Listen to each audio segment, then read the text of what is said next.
اللهم صل على محمد وعلى آله وأصحابه وسلم.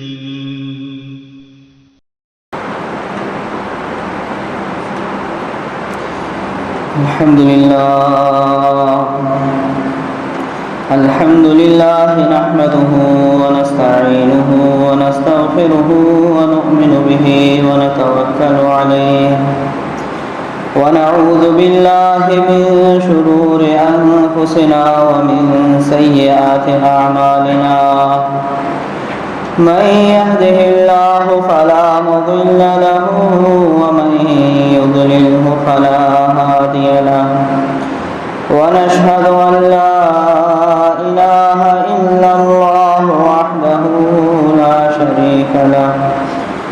ونشهد أن سيدنا وسندنا ونبينا ومولانا محمدا عبده ورسوله صلى الله تعالى عليه وعلى آله وأصحابه وسلم تسليما كثيرا كثيرا. أما بعد فأعوذ بالله من الشيطان الرجيم. بسم الله الرحمن الرحيم.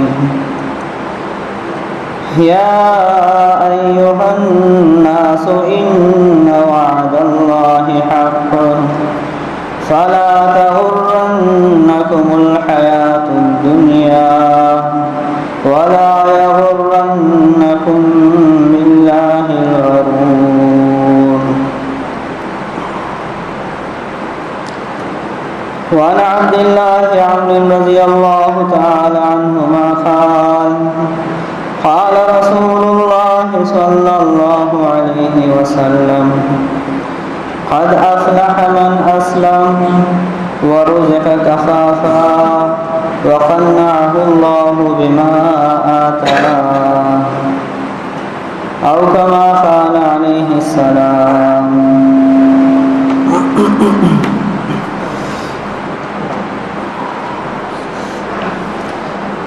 قابل احترام دوستوں بزرگوں،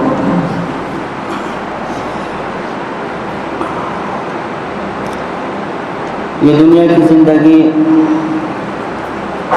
عارضی اور فانی زندگی ہے.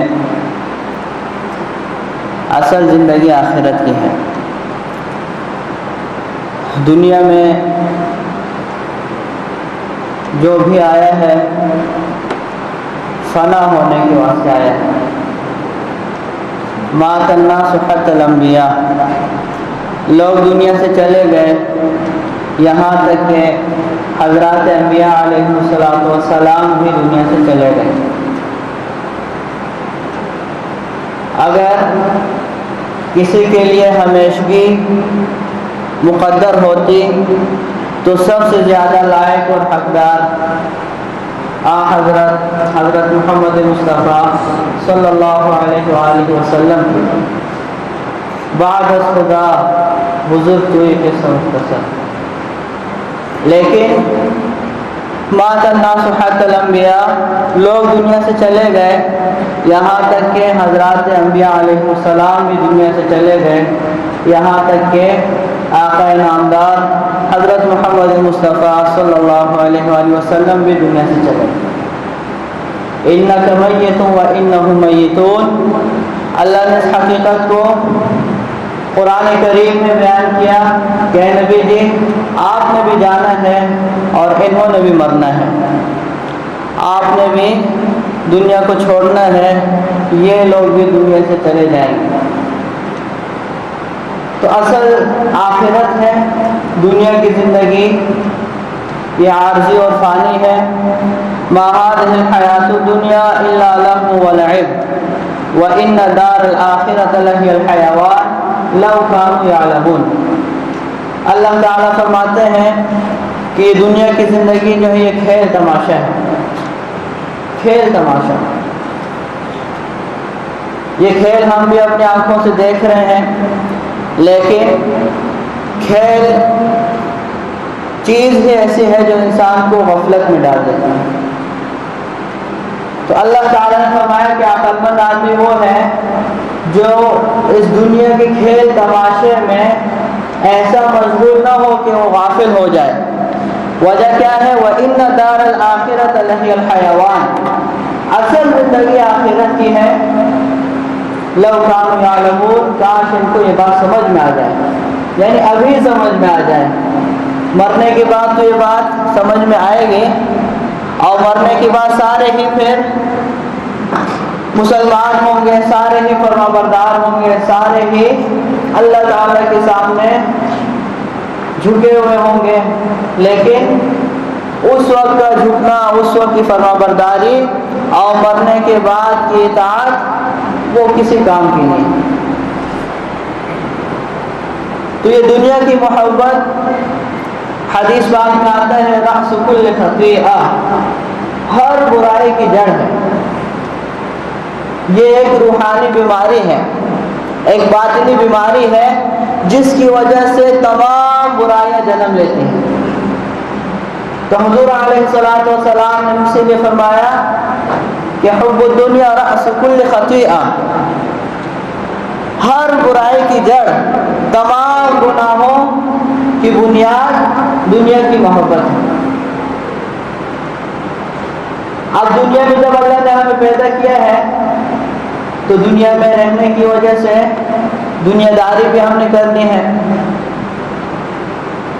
اب دنیا کی محبت سے منع کیا ہے تو اب کیا مطلب ہوا؟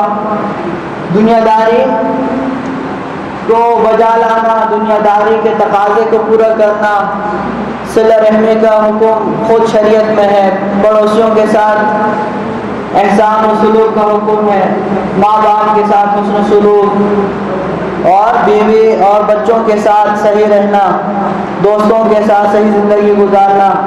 اب یہ جتنے بھی احکامات ہیں یہ خود شریعت کے ہیں، لیکن ساتھ ہی شریعت نے یہ بھی کہا ہے کہ دنیا کی محبت یہ ایک بیماری ہے، یہ ایک روگ ہے، اس کی وجہ سے ساری بیماریاں پیدا ہوتی ہیں، سارے گناہ اسی کی وجہ سے پیدا ہوتے ہیں۔ تو اب اس کا مطلب سمجھنا چاہیے کہ دنیا داری کے تقاضے پورا کرنا اور شریعت کے دائرے میں رہ کر دنیا کو طلب کرنا یہ ممنوع نہیں ہے، جبکہ یہ چیزیں دل میں نہ گھسیں، دل سے باہر ہونی چاہیے۔ اس لیے کہ جب ہم دنیا میں رہ رہے ہیں تو دنیا میں جب ایک انسان آتا ہے تو بہت سی نسبتیں اس کے ساتھ لگی ہوتی ہیں، تو ان نسبتوں کا پاس رکھنا، اس کا لحاظ رکھنا اور ان نسبتوں سے متعلق جو شریعت نے احکامات دیے ہیں ان کو پورا کرنا، یہ اصل میں دنیا داری ہے ظاہر میں، لیکن یہ دینداری ہے۔ اس کو دنیا داری نہیں کہیں گے، یہ وہ دنیا داری ہے جو شریعت کی وجہ سے ہم کرتے ہیں، جس کو شریعت نے دنیا داری سے نکال کے دینداری میں شمار کیا ہے، یہ دینداری ہے۔ اسی لیے فرمایا کہ طلب کسب الحلال فریضۃ بعد الفریضہ، حلال روزی کو طلب کرنا بھی فرض ہے، اب اس کو فرض قرار دیا۔ بعد الفریضہ، اللہ کے حقوق کے بعد، یعنی کیا مطلب؟ ایک آدمی نماز پڑھتا ہے اور ساتھ ساتھ دکانداری بھی کرتا ہے تو کوئی مسئلہ نہیں ہے، وہ دنیا داری جو ہے وہ بھی اللہ تعالیٰ نے اس کے ذمہ لگائی ہے، اس کو بھی فرض قرار دیا ہے۔ لیکن ایک آدمی دکان کی وجہ سے نماز ہی نہیں پڑھتا تو پھر یہ گناہ گار۔ بعد الفریضہ فرض ہے، لیکن بعد الفریضہ اللہ کے حقوق کے بعد یہ فرض ہے۔ تو اصل میں ماننا کیا ہے؟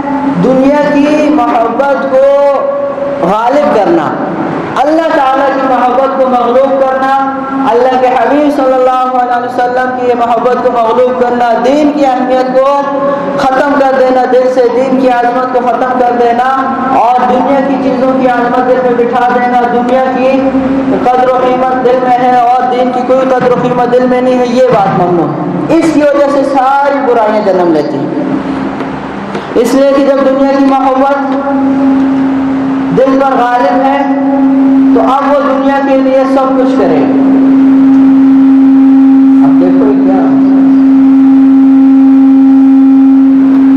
دنیا کی محبت جب دل پر غالب ہے پھر وہ دنیا کمانے میں ایسے لگے گا کہ اس کو نمازوں کی بھی پرواہ نہیں ہوگی، پھر وہ دنیا کمانے میں ایسے مشغول ہوگا کہ اس کو حلال و حرام کی بھی پرواہ نہیں ہوگی، پھر وہ دنیا کمانے میں ایسے مشغول ہوگا کہ اس کو کسی غریب پہ ترس نہیں آئے گا، کسی لاچار پر اس کا دل نہیں دکھے گا، کسی کی مجبوری سے جو ہے وہ نرم دل نہیں ہوگا۔ اور جو شخص دنیا ہی کو اپنا منتہا مقصود بنا لیتا ہے پھر وہ دنیا ہی کا ہو کر رہ جاتا ہے، پھر وہ موت کو بھی پسند نہیں کرتا، پھر وہ موت کے نام سے بھی ڈرتا ہے، موت کے سوچنے سے بھی ڈرتا ہے، وہ کسی کے مرنے کو دیکھ کر بھی خوفزدہ ہو جاتا ہے، حالانکہ موت جو ہے یہ مومن کا تحفہ ہے، تحفۃ المؤمن۔ جب تک موت نہیں آئے گی اللہ تعالیٰ سے ملاقات کیسے ہوگی؟ جب تک موت نہیں آئے گی حضرت محمد مصطفیٰ صلی اللہ علیہ وآلہ وسلم کی زیارت کیسے ہوگی؟ جب تک موت نہیں آئے گی اصل جو مسلمانوں کا گھر ہے جنت اس میں کیسے جائیں گے؟ تو موت تو مومن کا تحفہ ہے۔ یہودیوں کے بارے میں قرآن میں اللہ تعالیٰ نے فرمایا ہے یَوَدُّ أَحَدُهُمْ لَوْ يُعَمَّرُ أَلْفَ سَنَةٍ وَمَا هُوَ بِمُزَحْزِحِهِ مِنَ الْعَذَابِ أَن يُعَمَّرَ۔ یہودیوں میں سے ہر یہودی کی خواہش ہے کہ کاش اس کو 1000 سال عمر ملتی۔ یہ پیشن گوئی ہے قرآن کی جو آج کے یہودیوں پہ بھی صادق ہے۔ کوئی یہودی ایسا نہیں مل سکتا جو یہ کہے کہ میں موت کو پسند کرتا ہوں۔ وَلَا يَتَمَنَّوْنَهُ أَبَدًا بِمَا قَدَّمَتْ أَيْدِيهِمْ، یہ قرآن کی پیشن گوئی ہے۔ تو اللہ تعالیٰ فرماتے ہیں کہ یہود اتنی دنیا سے محبت رکھتے ہیں اور دنیا کی محبت ان کے دل پہ اتنی غالب ہے کہ یود احدہم لو یعمر الف سنہ، ہر یہودی اس بات کی تمنا رکھتا ہے کہ کاش اس کو 1000 سال عمر ملتی۔ اللہ تعالیٰ فرماتے ہیں کہ اگر 1000 سال عمر بھی مل جائے وما هو بمزحزحه من العذاب ان يعمر، یہ عمر ملنا اس کو عذاب سے نہیں ہٹا سکتا۔ 1000 سال بھی کسی کو عمر مل گئی آخر تو مرنا ہے، اور یہودیوں کے لیے جہنم ہے۔ اگر حالت یہودیت پر دنیا سے چلے گئے اور اسلام کو قبول نہیں کیا تو یہ ہم مسلمانوں کا عقیدہ ہے کہ کوئی بھی غیر مسلم اسلام کے بغیر دنیا سے گیا وہ سیدھا جہنم جائے۔ تو دنیا کی محبت رأس کل خطیہ، تمام برائیوں کی جڑ ہے۔ اللہ نے قرآن میں فرمایا یا ایھا الناس ان وعد اللہ حق، اے لوگوں اللہ کا وعدہ سچا ہے، یعنی اللہ نے جو وعدے کیے ہیں وہ سارے وعدے حق اور سچ ہیں۔ ایک وعدہ کیا ہے اللہ تعالیٰ کا کہ اصل آخرت کی زندگی ہے، تم یہاں صحیح زندگی گزارو، میں تمہاری یہ زندگی بھی بناؤں گا اور جو اصل زندگی ہے وہ بھی بناؤں گا۔ من عمل صالحا من ذکر او انثى وهو مؤمن فلنحيينه حیاتا طیبہ ولنجزینهم اجرهم باحسن ما كانوا يعملون۔ جو شخص ایمان اور اعمال صالحہ والی زندگی اختیار کرے گا چاہے وہ مرد ہو یا عورت ہو، اللہ پاک فرماتے ہیں ہم اس کو چین، سکون، راحت اور اطمینان والی زندگی دیں گے، یہ وعدہ ہے۔ اور لنحیین عربی کے لحاظ سے یہ جملہ قسمیہ ہے، یعنی اللہ پاک قسم کھا کے فرما رہے ہیں کہ ہم ضرور بھی ضرور اس کو بالطف زندگی دیں گے، باسرور زندگی دیں گے، مزے والی زندگی دیں گے اور چین اور سکون اور راحت والی زندگی اس کو دیں گے، یہ اللہ کا وعدہ ہے۔ لیکن یہ وعدہ کس چیز پر ہے؟ ایمان اور اعمال صالحہ پر۔ جو شخص ایمان والی زندگی گزارے گا، اعمال صالحہ والی زندگی گزارے گا، اللہ تعالیٰ نے فرمایا کہ ہم اس کو چین، سکون، راحت اور اطمینان والی زندگی دیں گے۔ اور دنیا میں اصل چیز بھی سکون ہے۔ آج ہم نے آسائش اور آرائش کو سکون سمجھ رکھا ہے۔ یہ سکون نہیں ہے، یہ تو اسباب ہیں، یہ تو چیزیں ہیں، یہ سامان ہیں۔ آج ہم نے اپنے گھروں میں سامان کی برباد کر رکھے ہیں، ایک سے ایک اعلیٰ سے اعلیٰ چیز گھر میں موجود ہے، لیکن جو اصل چیز ہے سکون، اس سے پورا گھر خالی ہے، پورا گھر اس سے خالی ہے، ہر دل اس سے خالی ہے، ہر شخص سکون سے خالی ہے، ہر شخص اطمینان سے خالی ہے، ہر شخص چین سے خالی ہے۔ دلوں میں پریشانیاں لیے پھرتے ہیں، دلوں میں بے سکونی ہے، دلوں میں غم ہے، دلوں میں ایک اضطراب ہے، ایک کرب ہے، ایک پریشانی ہے جو بالکل جو ہے جینے نہیں دیتے۔ سونے چاندی کے محلات میں بھی کوئی شخص رہے اور اس کا دل بے سکون ہو، اس کے دل میں اطمینان نہ ہو، تو اسے تو وہ شخص بادشاہ ہے جو مٹی کے گھروندے میں رہتا ہے لیکن اس کا دل باغ باغ۔ تو اللہ تعالیٰ نے فرمایا ہے کہ یہ جو سب سے قیمتی چیز ہے دنیا کی، سکون، ہمارا وعدہ ہے کہ ہم ایمان اور اعمال صالحہ والے کو یہ دیں گے۔ من عمل صالحا من ذکر او انثى وهو مؤمن فلنحيينه حیاة طیبہ، جو بھی ایمان اور اعمال صالحہ والی زندگی اختیار کرے گا، ہمارا وعدہ ہے کہ ہم اس کو چین، سکون، راحت اور اطمینان دیں گے۔ شیطان کہتے ہیں اور نفس بھی ہمیں یہ پٹی پڑھاتا ہے کہ گناہوں کی وجہ سے تمہیں سکون ملے گا۔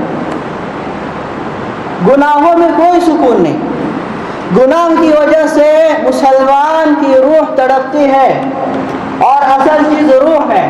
جب روح تڑپ رہی ہو اور روح جو ہے مر رہی ہو، چاہے بدن کو ہم جتنا بھی فربہ کریں، جتنے بھی بدن کے تقاضے پورے کریں، بدن کے خواہشات پورے کریں، کبھی بھی سکون نہیں ملے گا، اس لیے کہ اصل چیز روح ہے۔ روح تڑپ رہی ہے تو بدن کو کیسے سکون ملے گا؟ اور روح کو سکون کسی سے ملتا ہے؟ الا بذکر اللہ تطمئن القلوب، اللہ کی فرمانبرداری سے، اللہ کی اطاعت سے، اللہ کی یاد سے جو ہے دلوں کو اطمینان ملتا ہے۔ اب شیطان کہتا ہے کہ یار یہ گناہ کر لو، اس دفعہ کر لو، بس تم اپنے بدن کی خواہش پوری کر لو، اس کے بعد پھر توبہ کر لینا، تمہیں سکون مل جائے گا۔ یہ دھوکہ ہے۔ یا ایھا الناس ان وعد اللہ حق فلا تغرنکم الحیاۃ الدنیا ولا یغرنکم باللہ الغرور۔ اے لوگو، اللہ کا وعدہ سچا ہے، اللہ کا وعدہ سچا ہے۔ اللہ نے فرمایا ہے کہ یہ نظر شیطان کے تیروں میں سے ایک تیر ہے، زہریلے تیروں میں سے ایک تیر ہے۔ من ترکھا مخافتی ابدلتہ بالایمان یجد حلاوتہ فی قلبہ او کما قال علیہ السلام۔ جو شخص، اللہ تعالیٰ فرماتے ہیں، میرے خوف سے بد نظری کو چھوڑے گا، میں اس کو ایمان کی حلاوت نصیب کروں گا، ایمان کی مٹھاس اس کو نصیب کروں گا، اس کو جو ہے اپنی زندگی سے لطف آنے لگے گا، اپنی زندگی سے وہ خوش ہوگا، اس کو اپنے آپ سے محبت ہو جائے گی۔ وہ اگر دھوپ میں چلے گا اس کو مزہ آئے گا، وہ سائے میں بیٹھا ہوگا اس کو مزہ آئے گا، وہ گھر میں ہے اس کا دل باغ باغ ہے، وہ باہر ہے اس کا دل باغ باغ ہے، اس لیے کہ اللہ نے اس کو ایمان کی حلاوت دے دی۔ اور اب اسے کیا پتہ چلا کہ جو آدمی بد نظری کرے گا، شیطان تو اس کو یہ کہتا ہے کہ بس اس دفعہ جی بھر کے دیکھ لو، بس آخری دفعہ ہے، اس کے بعد نہیں کرنا، تمہاری خواہش پوری ہو جائے گی، تمہیں سکون ملے گا۔ فرمایا نہیں، یہ شیطان کے زہریلے تیروں میں سے ایک تیر ہے، اور تیر جب لگتا ہے تو اس سے کتنی تکلیف ہوتی ہے، اور پھر تیر بھی جب زہریلا ہو تو وہ جان لیوا ہوتا ہے۔ ہر نظر جو ہے شیطان کے تیروں میں سے ایک تیر ہے، اس کی وجہ سے اس کی بے چینی بڑھے گی، اس کی بے سکونی بڑھے گی، اس کے اضطراب بڑھے گا، اس کو چین نہیں آئے گا، وہ پھر اس کے بعد مزید بڑھے گا، مزید بڑھے گا، یہاں تک کہ ہلاک ہو جائے۔ اسی طرح تمام گناہوں کو لے لیں، ایک طرف اللہ کا وعدہ ہے، ایک طرف شیطان کا وعدہ ہے۔ اللہ کا وعدہ کیا ہے کہ ہر نیکی پر میں اطمینان دوں گا، سکون دوں گا، راحت دوں گا، دنیا بھی بناؤں گا، آخرت بھی بناؤں گا۔ دوسری طرف شیطان کے وعدے ہیں، شیطان کہتا ہے کہ بس یہ جو ہے نقص سودا ہے، نقص فائدہ ہے، نقص لذت ہے۔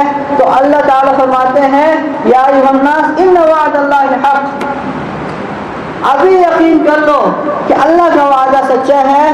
باقی یہ دنیا کی زندگی کا جو نقد وعدہ شیطان کرتا ہے, لا تغرنکم الحیات الدنیا, یہ دنیا کی زندگی دھوکہ ہے, یہ تمہیں دھوکے میں نہ ڈالے. یہ دھوکہ ہے سارا, یہ سارا دھوکہ ہے. یہ دھوکہ ہم سے پہلے لوگوں کو بھی لگا, آج کہاں ہے, کہاں چلے گئے؟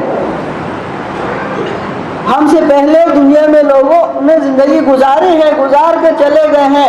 ایک سے ایک جوان آیا, ایک سے ایک حسین آیا, ایک سے ایک مالدار آیا, ایک سے ایک طاقتور آیا, ایک سے ایک جو ہے ہر اعتبار سے جو ہے کام والا اور نام والا آیا, لیکن دنیا میں آج کوئی بھی نہیں. تو یہ دھوکہ ہے. دنیا کو بنانے والی ذات, دنیا کو پیدا کرنے والی ذات اللہ تعالیٰ جو خالق کائنات ہے, اللہ خالق کل شیء, اللہ تعالیٰ دنیا کی حقیقت کو خوب جانتے ہیں. اللہ ہمیں فرما رہے ہیں کہ اے میرے بندو, یہ دار الغرور, یہ دھوکے کا گھر ہے, یہ سارا دھوکے کا سامان ہے. لا تغرنکم الحیات الدنیا, یہ دنیاوی زندگی تمہیں دھوکے میں نہ ڈالے.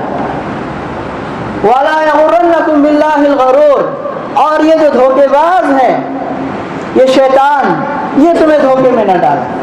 شیطان کیا کہتا ہے کہ ابھی بہت وقت پڑا ہے, پھر توبہ کر لینا, ابھی بہت زندگی باقی ہے. ابھی تو وہ اس لیے مرا, اس کا تو ایکسیڈنٹ ہو گیا تھا نا, وہ تو اس لیے مرا, اس کو دل کا دورہ پڑ گیا تھا, اس کو کینسر کی بیماری تھی, وہ اسی لیے مرا. تمہیں تو کچھ بھی نہیں ہے, تمہاری تو معمولی سی بیماری ہے, اس سے کوئی تھوڑی مرتا ہے, تمہاری ابھی بہت زندگی پڑی ہے. یہ شیطان کا دھوکہ ہے. شیطان جو ہے نہ بوڑھے کو چھوڑتا ہے, نہ جوان کو چھوڑتا ہے, نہ مرد کو, نہ عورت کو, نہ بچوں کو, نہ مالدار کو, نہ غریب کو, وہ تمام انسانوں کا دشمن ہے. ان الشیطان لکم عدو, شیطان کے دھوکے میں نہیں آنا, یہ تمہارا دشمن ہے. اس نے اللہ تعالیٰ کے سامنے یہ چیلنج کیا ہے کہ میں ان سب کو اپنے ساتھ جہنم میں لے جاؤں گا. اور یہ شیطان یعدکم الفقر ویأمرکم بالفحشاء, فقر سے ڈراتا ہے. تم اگر یہ کام نہیں کرو گے تم تو بھوکے مر جاؤ گے. تمہارا کیا بنے گا اگر تم نے یہ کام چھوڑ دیا؟ صحیح ہے, حرام ہے, لیکن کیا کریں, مجبوری ہے ہماری.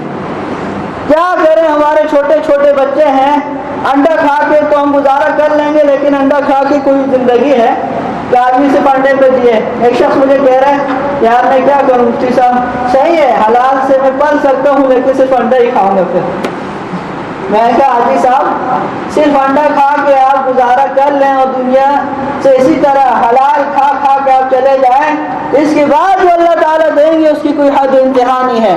فَلَا تَعْلَمُ نَفْسٌ مَا أُخْفِيَ لَهُم مِّن قُرَّةِ أَعْيُنٍ جَزَاءً بِمَا كَانُوا يَعْمَلُونَ. اللہ پاک فرماتے ہیں ہم نے وہ آنکھوں کی ٹھنڈک رکھی ہے, کسی کو پتہ بھی نہیں ہے, کوئی جانتا بھی نہیں ہے کہ کیا کیا آنکھوں کی ٹھنڈک کی چیزیں اللہ نے رکھی ہیں. مَا لَا عَيْنٌ رَأَتْ وَلَا أُذُنٌ سَمِعَتْ وَلَا خطر علی قلب بشر, نہ کسی آنکھ نے ان نعمتوں کو دیکھا, نہ کسی کان نے ان نعمتوں کے بارے میں سنا, نہ کسی کے دل میں ان نعمتوں کا خیال گزرا ہے. اللہ تعالیٰ مہمان نواز ہے. اللہ اپنے خود مہمانی فرمائیں گے تو وہ کیسے مہمان نوازی ہوگی. دنیا کی حقیقت کیا ہے؟ اللہ پاک فرماتے دار الغرور, یہ دھوکے کا گھر ہے. لیکن شیطان کیا کرتا ہے؟ الشیطان یعدکم الفقر, فقر سے ڈراتا ہے, بھوک سے ڈراتا ہے, اور وَيَأْمُرُكُمْ بِالْفَحْشَاءِ, بے حیائی کا حکم دیتا ہے. دنیا میں اپنی خواہشات پوری کر لو, یہ نقص ہوتا ہے, آخرت کو دیکھیں گے, وہاں جو کچھ ہوگا پھر دیکھ لیں گے. یہ تو کافروں سے متعلق خیال ہے کہ وہ اس طرح کا عقیدہ رکھتے ہیں کہ بھئی وہاں تو وہ کہتے ہیں پہلے کچھ ہوگا ہی نہیں.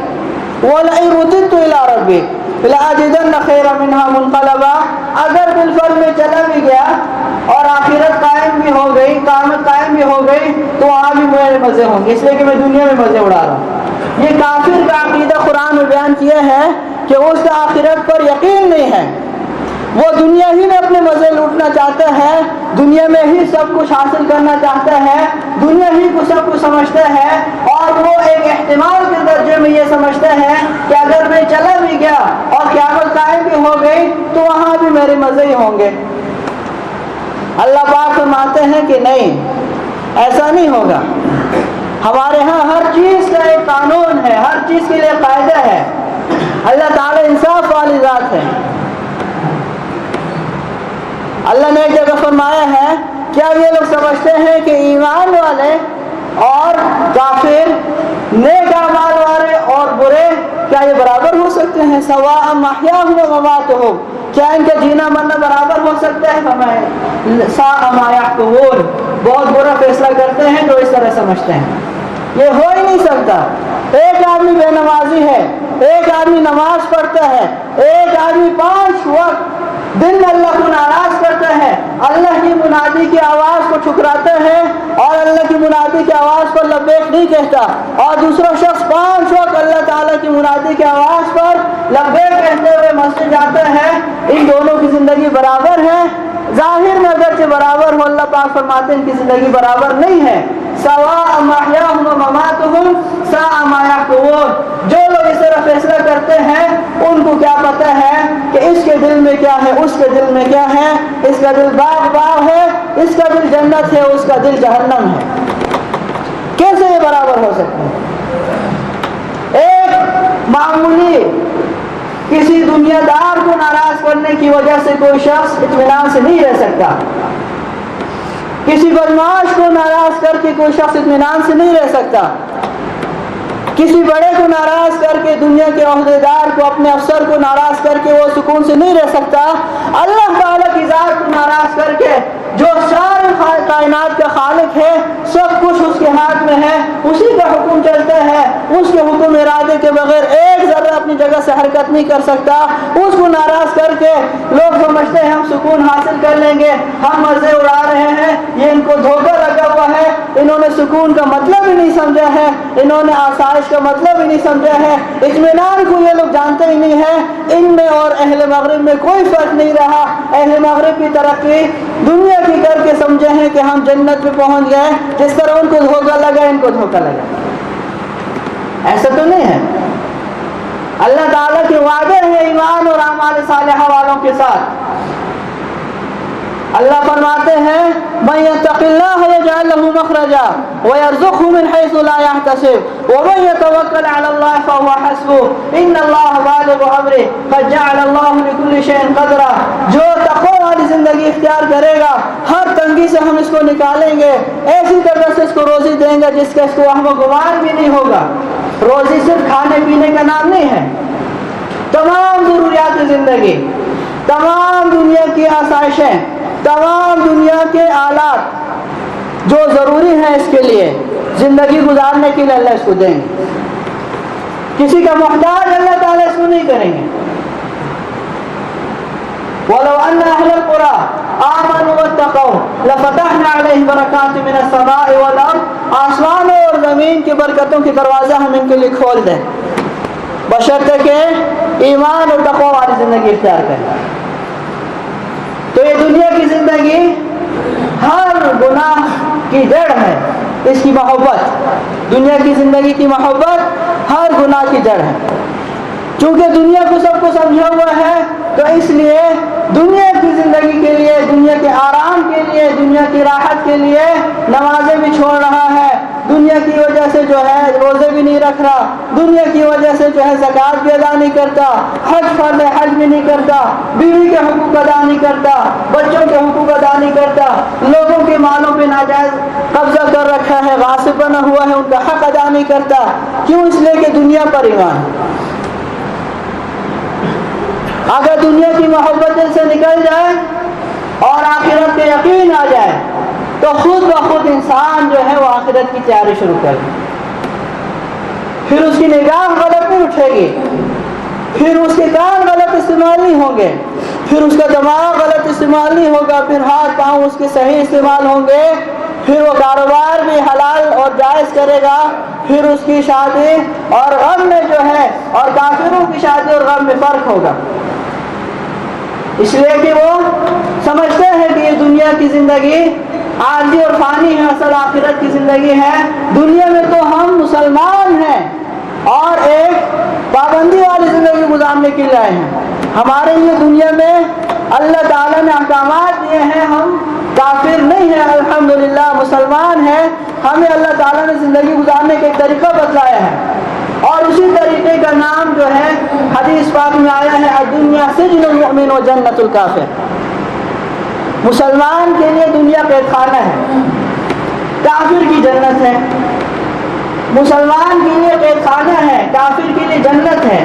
قید خانے کا مطلب کیا ہے کہ مسلمان دنیا میں اپنی مرضی نہیں کرتا، مسلمان دنیا میں اللہ تعالیٰ کی مرضی کے مطابق زندگی گزارتا ہے، اور جس نے اللہ تعالیٰ کی مرضی کے مطابق زندگی گزارنی شروع کر دے تو اس کا یہ یقین ہو گیا کہ دنیا کی زندگی عارضی اور فانی ہے، اصل آخرت کی زندگی ہے۔ اور جو دنیا ہی میں سب کچھ حاصل کرنا چاہتا ہے، دنیا ہی کو سب کچھ سمجھتا ہے، نہ اس کو جو ہے اللہ تعالیٰ کے احکامات کا علم ہے، نہ حضور علیہ الصلوۃ والسلام کی سنتوں کا علم ہے، یا علم ہے لیکن ان پر عمل کرنے کے لیے تیار نہیں ہے، تو اس آدمی نے دنیا کو سب کچھ سمجھ رکھا ہے، یہ پابندی والی زندگی گزارنے کے لیے تیار نہیں ہے، یہ اس حدیث کے الٹ زندگی گزار رہا ہے۔ حدیث میں تو آیا دنیا مسلمان کے لیے قید خانہ ہے، کافر کے لیے جو ہے یہ دنیا جنت ہے، اور یہ کہتا ہے کہ نہیں، میں کیوں یہاں جو ہے قید میں رہوں۔ کافر تو اس لیے اس طرح کرتے اس کو آخرت پہ یقین نہیں، مسلمان جب اس طرح کرتا ہے تو اس پر اللہ تعالیٰ ناراض ہوتے ہیں کہ بھئی دیکھو تم تو آخرت کو سمجھتے ہو، قیامت کو سمجھتے ہو، جنت پر تمہیں یقین ہے، جہنم پہ یقین ہے، پھر کیا وجہ ہے کہ تم اللہ تعالیٰ کی نافرمانی پہ تلے ہوئے ہو، حضور علیہ السلام کی سنتوں کو چھوڑ کے زندگی گزار رہے ہو؟ اس کی وجہ یہی ہے کہ دنیا کی محبت اس پہ غالب ہے۔ اب دنیا کی محبت کیسے کم ہو؟ اس کا علاج لکھا ہے علماء نے۔ ایک علاج یہ ہے اس کا کہ موت کو جو ہے سوچا جائے، یہ ہم سب کے لیے، اللہ ہمیں اس بات کی توفیق دے۔ موت تو آ کر رہے گی، کوئی کائنات میں ایسا شخص نہیں ملے گا جو موت کا انکار کرتا ہو۔ الیاذ باللہ ایسے لوگ ہیں جو اللہ تعالیٰ کی ذات کے منکر ہیں، حضور علیہ الصلوۃ والسلام کی رسالت کے منکر ہیں، قرآن کو اللہ کی کتاب نہیں مانتے، لیکن ایسا کوئی بھی نہیں ملے گا جو موت کا انکار کرے۔ اتنی یقینی چیز، آج نہیں تو کل، کل نہیں تو پرسوں، پرسوں نہیں تو سال بعد، سال بعد نہیں تو 100 سال بعد ہم سب نے جانا ہے دنیا۔ کوئی بھی دنیا میں ہمیشہ رہنے کے لیے نہیں آیا۔ کل من علیہا فان ویبقى وجه ربك ذو الجلال والإکرام فإذا جاء أجلهم لا يستأخرون ساعة ولا يستقدمون۔ جب مقررہ وقت آئے گا تو ایک سیکنڈ نہ کوئی آگے بڑھ سکتا ہے نہ پیچھے ہٹ سکتا ہے، اور پھر کہا جائے گا کہ چلو اپنے رب کی طرف۔ تو موت کا مراقبہ، موت کو سوچنا، تھوڑی دیر اس کام کے لیے نکالنا کہ بھئی میں مر گیا ہوں، میں مر چکا ہوں، اور اب اعلان ہو رہا ہے کہ فلاں نماز دنیا میں فلاں نہیں رہا، ظہر کی نماز کے بعد اس کی نماز جنازہ ہوگی، لوگ شریک ہو کے ثواب دارین حاصل کریں۔ اب مجھے غسل دینے کی تیاریاں شروع ہو گئی ہیں، کفن میرے لیے لا چکے ہیں، اب غسل دیا جا رہا ہے، کفن پہنا دیا گیا، اب جو ہے گھر والے رو رہے ہیں، اب مجھے نکالا مسجد کی طرف لے جا رہے ہیں۔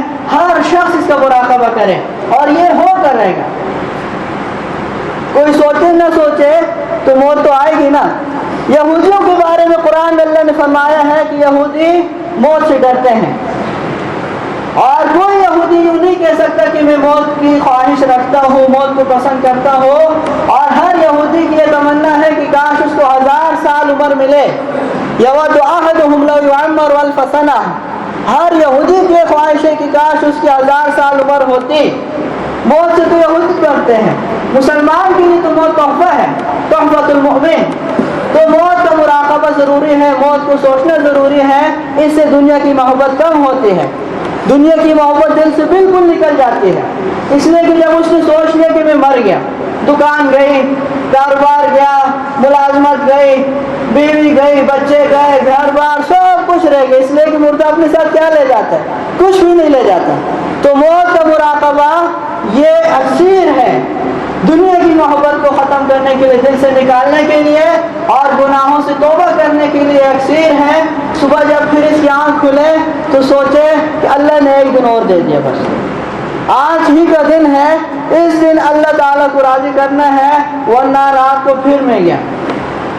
رکوع کا مراقبہ۔ دوسرا عمل یہ کرے کہ جو لوگ مر رہے ہوں، دنیا سے جا رہے ہوں، ان کے پاس حاضر ہوا کرے، اس سے بھی دنیا کی محبت ختم ہوتی ہے۔ اور تیسرا کام یہ کرے کہ قبرستان کبھی کبھی جایا کرے۔ قبرستان جانے سے بھی دنیا کی محبت ختم ہو جاتی ہے۔ وہاں جا کے سوچے کہ یہاں عورتیں بھی ہیں، یہاں مردوں کی بھی قبریں ہیں، بچوں کی بھی قبریں ہیں، جوانوں کی بھی ہیں، طاقتور لوگ بھی ہیں، حسین و جمیل لوگ بھی ہیں، وزراء و سلاطین بھی یہاں پڑے ہوئے ہیں، عمراء بھی یہاں پڑے ہوئے ہیں، غرباء بھی یہاں ہیں، اور سارے جو ہے مٹی میں ہیں، اور کچھ بھی ان کا باقی نہیں رہا ان کے پاس دنیا کی مال و متاع میں سے۔ اسی دن ایک دن میں نے بھی آنا ہے اسی طرح، اور ان کی قبریں اگر اکھڑی جائیں، ان کو دیکھا جائے، نہ عضو بدن ہے نہ تارے کفن ہے، کچھ بھی نہیں ہے، ختم سب کچھ، اور اللہ دوبارہ پھر زندہ کریں گے۔ تو کبھی کبھار جو ہے قبرستان بھی جانا چاہیے اس نیت سے تاکہ عبرت حاصل کریں۔ ہاں قبرستان تو ہم جاتے ہیں جب کوئی فوت ہو جاتا ہے، لیکن وہ جانا ہمارا رسمی ہے، رسمی نہ ہو، وہ جانا بھی عبادت کے طور پر ہو، اس لیے کہ مسلمان کا حق ہے کہ جب وہ فوت ہو جائے تو اس کے ساتھ قبرستان تک جایا جائے۔ اور ویسے ہی کبھی فوتیوں کے بغیر قبرستان جانا چاہیے، اس سے بڑی عبرت حاصل ہوتی ہے۔ وہاں دیکھے سوچے، وہاں نام بھی لکھے ہوتے ہیں، بعض میں تو عہدے بھی لکھے ہوتے ہیں کہ فلاں صاحب دنیا سے گزرے ہیں، ان کی عمریں بھی لکھی ہوتی ہیں۔ ان سب چیزوں کو وہاں جا کے سوچے دیکھے، بعض قبریں ایسی ہوتی ہیں بالکل پرسان حال، ان کا کوئی نہیں، اور قبر بالکل مٹ چکی ہے، مٹنے والی ہے، عجیب حالت ہوتی ہے، سوچے کہ یہ میرا بھی حال ہے۔ تو دنیا کی محبت یہ تمام گناہوں کی جڑ ہے۔ اللہ تعالیٰ جو ہے یہ محبت ہماری مغلوب کر دے، ختم نہیں ہو سکتی۔ ہاں کوئی شخص یہ کہے کہ مجھے بھوک نہ لگے، مجھے پیاس نہ لگے، اور اس کی دعا شروع کر دے تو یہ بے ادبی ہے، اس لیے کہ جب انسان کو اللہ نے پیدا کیا تو بھوک پیاس اس کے ساتھ لازم ہے۔ اسی طرح دنیا کی محبت بھی ہے۔ اب کوئی شخص یہ کہ میرے دل سے بالکل دنیا کی محبت ختم ہو جائے، پھر تو آزمائش ہی نہیں۔ اندھا کہے میں بد نظری میں نہیں کرتا، میں نے کبھی کوئی نامحرم کو نہیں دیکھا، تو یہ کوئی کمال نہیں ہے۔ کمال تو یہ ہے کہ آنکھیں ہوں اور وہ بد نظری نہ کرے۔ دنیا کی محبت دل میں ہے لیکن اس کو یہ غالب نہیں کرتا، اس کو مغلوب رکھتا ہے۔ اس کا پتہ کب چلے گا؟ ٹکراؤ کے وقت، جب اللہ اور اللہ کے حبیب کا حکم آئے گا، دوسری طرف دنیا کی محبت کا کوئی تقاضا ہوگا، اس وقت یہ کس کو غالب رکھتا ہے؟ اسی کی محبت غالب ہے، یہ اس کی پہچان ہے۔ اللہ عمل کی توفیق۔